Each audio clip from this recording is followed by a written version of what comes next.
Great. All right, so my Keystone was the Massachusetts Sustainability Summit, which was an on-campus event that I conceptualized, organized, and intended to execute at the beginning of April. This is the poster for the event. As you can see, it was supposed to be held in the lobby of Kilachand Hall from 10 a.m. to 3 p.m. on Thursday, April 2nd. So a little bit of context about why I chose to take the Keystone opportunity to make this event happen. There are over 180 environmental nonprofits based in Massachusetts alone, and these are registered nonprofits, so there are likely more than this number. And I came into my senior year with a lot of personal experience working with a variety of environmental nonprofits that spanned a couple of issues regarding traditional environmental sustainability. There was conservation, communications and research, grassroots environmental organizations, but I found that often they were dealing with very similar obstacles and barriers, but not discussing possible tools or solutions with like-minded organizations.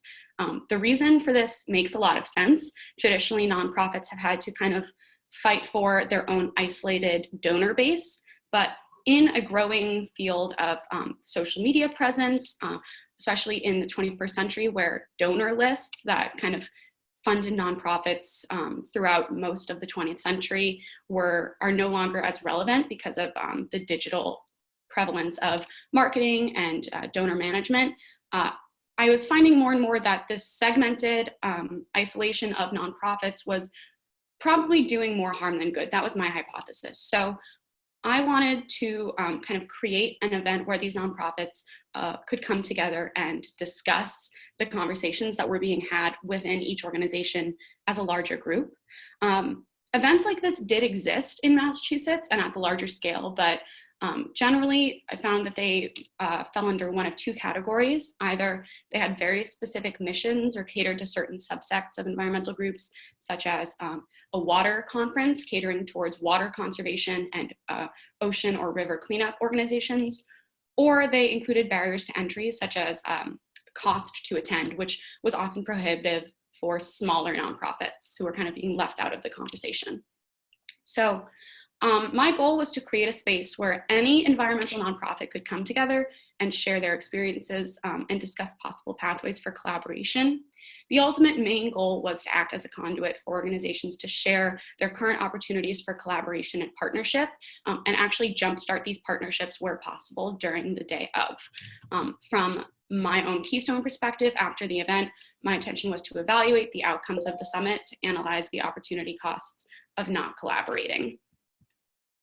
So this was our schedule. I bolded the three main discussion questions that organizations were going to be prompted to address throughout the course of the summit.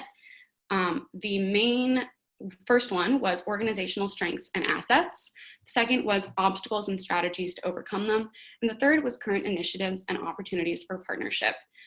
You can kind of see the first two were designed to get these organizations thinking about how much they in fact had in common and guide them towards the third one, which was when I hoped that these micro partnerships would begin sprouting and take root in the networking sessions that were present throughout both the lunch networking session and the final optional networking session. So these were the confirmed attendees of the summit. We actually had a lot of success with attendees.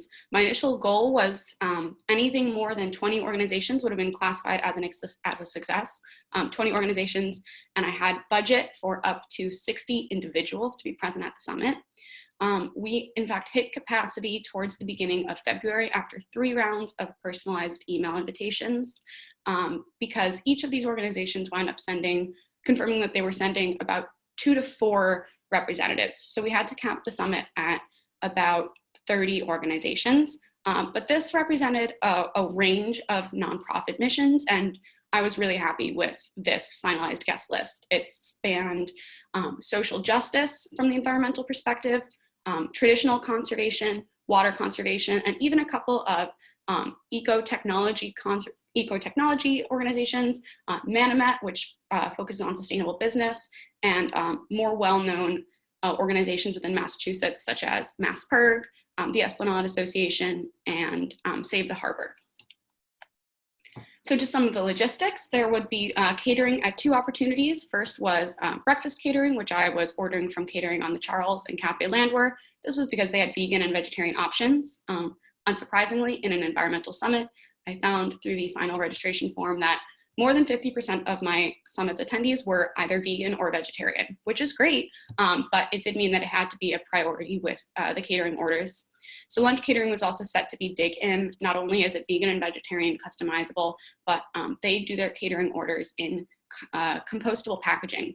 So that was also something that was really important to me to ensure that the event's planning was in line with the mission of the event, which is catering towards an environmental focus. And as I mentioned earlier, the location was set for the Kilachand Common Room. It was scheduled for Thursday, April 2nd from 10 to 3:30. And I was reimbursing parking and transportation costs up to $20 to ensure that cost of travel was not prohibitive to anyone who wanted to attend. This also included MBTA passes, commuter rail passes, any form of transportation. And then I consulted with Rick to use BU facilities to set up for the event. And as I've alluded to earlier, the event was invitation only. I just feared that if it was open to the public, I wouldn't have as firm a control over the guest list. Additionally, while I was asked several times if students might be able to attend and listen in, ultimately I made the call that it would not be open to students, as the draw for organizations that were attending was that it was basically a professional development event. So this was my room layout. I had 8 tables of 8 set up with an administrative table, podium to address the attendees, and catering set up in the back. The slideshow in the front of the common room over here would be guiding them through their discussion questions, and have a timer on the board to ensure that these segments didn't go over time. But here's a picture of the event. It was a raging success. Look at how crowded that table is. Obviously, I'm kidding. In the middle of March, coronavirus started picking up speed. So about 3 weeks before the event was scheduled to take place, it unfortunately did have to be canceled. This was a big blow to the project, considering it wasn't able to come to fruition, but didn't completely negate the work that had been put in over the past year. So it just meant that I had to revise my plan. So the first consideration that I thought was I might move the summit to an online platform, but after beginning Zoom classes, which obviously I pay attention in, but it's harder to pay attention in, and being on some social calls with more than 20 people, I realized that it would likely be not conducive towards a successful event. So instead of moving it online, I compiled all the questions that I was going to ask participants into a questionnaire that I sent out along with a participant directory that had the contact information for everyone who was supposed to attend. My hope was to use the results of the questionnaire to be compiled into a report that I could send out to would-be attendees. But in light of everything that's happened with coronavirus, I believe a lot of them are no longer operational at the moment. The deadline to submit their questionnaires was a week ago, and I only received 2 responses out of 26. So the report is likely not going to be able to happen, just because that wouldn't be, I don't have enough data to pull conclusions, but that is okay. So what I will be doing from a Keystone perspective is documenting the entire process in a report, kind of going through the planning and logistics, the motivation behind the goals, how circumstances changed, how we adapted, final results, and potential next steps. And my last point is, for potential next steps, I will be staying in Boston next year. So it's my hope that if and when BU reopens, I'll be able to take the connections I've made through Kilachand and through my time working with Boston University Sustainability to see if, as a BU alum, this event may be able to come to fruition. Again, potentially not by me specifically, but it is the hope that this work won't go to waste entirely, and that the event may one day actually be able to happen. So this is a screenshot of some of the questions we asked in the questionnaire. And thank you all for your time.